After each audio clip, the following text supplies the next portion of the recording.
Hi, finally, we are at the climax of the topic, right? The chapter.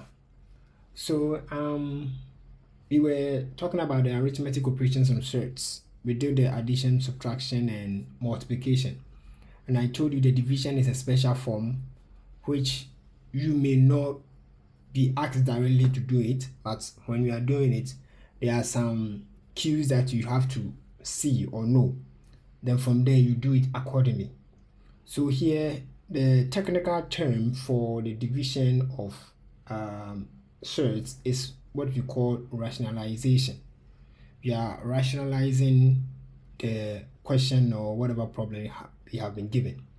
So in simple term or literal meaning, to rationalize a surd means to remove the square root of that particular question, right? If it has a square root in that fraction or that denominator, we make sure we remove it. So we are basically removing the surd or the square root of the denominator, right? The square root, the denominator containing the square root, we are removing it. So at the end of the day, or at the end of solving the problem, your main target is to remove what? The square root sign in the denominator of the fraction. So one, we are dealing with fractions, and with fractions we know that we have numerator and denominator. Now in surds, meaning probably the fraction may contain a square root or a surd. So when it contains a square root or a surd, make sure that the denominator at the end of the show is not in a square root or a surd form, but the numerator can be in surd form. That is it. That is the basic meaning or the objective to note. So we are saying that this is a process of making the denominator of fractional surds whole or rational numbers. We have dealt with real numbers, right? So under real number we have the fraction, the rational and then irrational, the whole numbers and the natural numbers and all that. So here we are removing the surd or the square root in the denominator. That is it. So surds of the form 1 over square root of 3 or 1 over 1 square root of 2. So we can see that all the denominators contain surds. So, and we are saying that these can be rationalized, meaning they can be removed by multiplying the numerator and the denominator by the denominator. Check it well. By multiplying both the numerator and the denominator by the denominator. No problem. So now, for example, we have 1 over square root of 2. So what it means that now let's see the solution is 1 over square root of 2. We bring it itself. Now we multiply the whole fraction by the denominator, appearing at the numerator level and then at the denominator level. That is what it means. So you can see that this square root of 2 has been repeated here, top here numerator and top here denominator.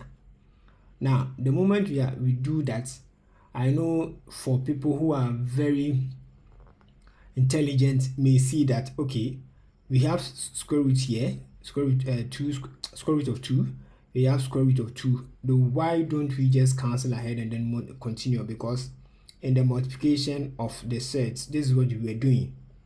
But bear in mind also that not so fast. If you should do that, then it means that it's a cos 90 job.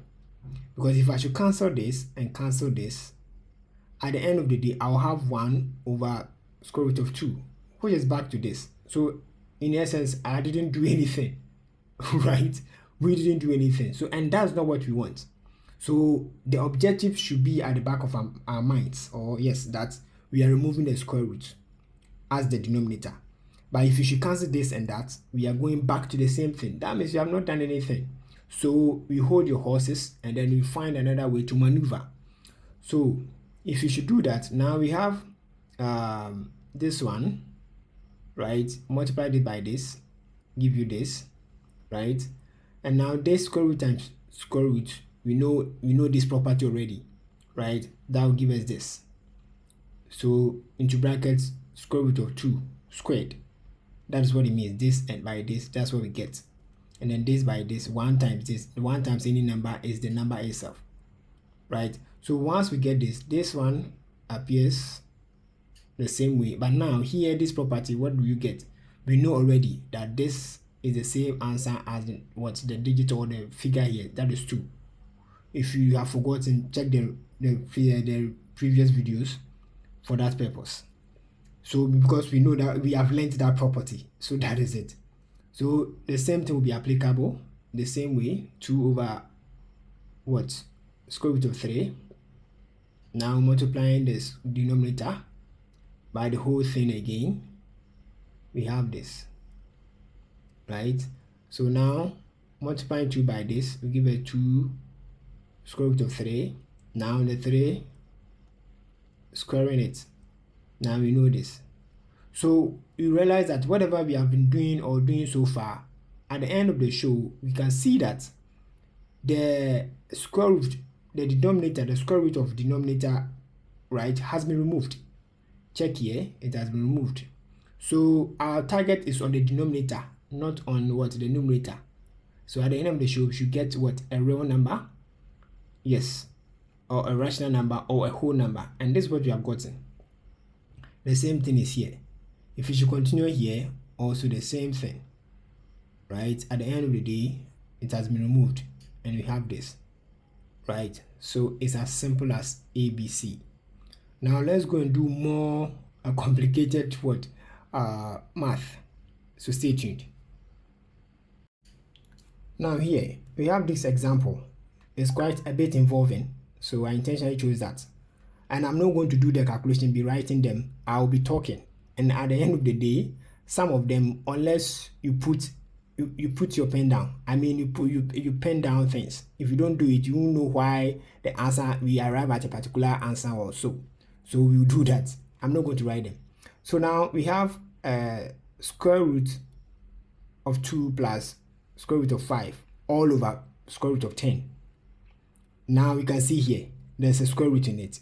So what you should be looking at for in whatever question you have been given, right, make sure that the moment it involves a denominator of a square root, it means that we are removing it. That is what it means. And that is a fraction, or that is what? Indirectly a division of that sort. So that is what it means. And we are telling you that it should be in the form a square root of 5 plus b square root of what? 2.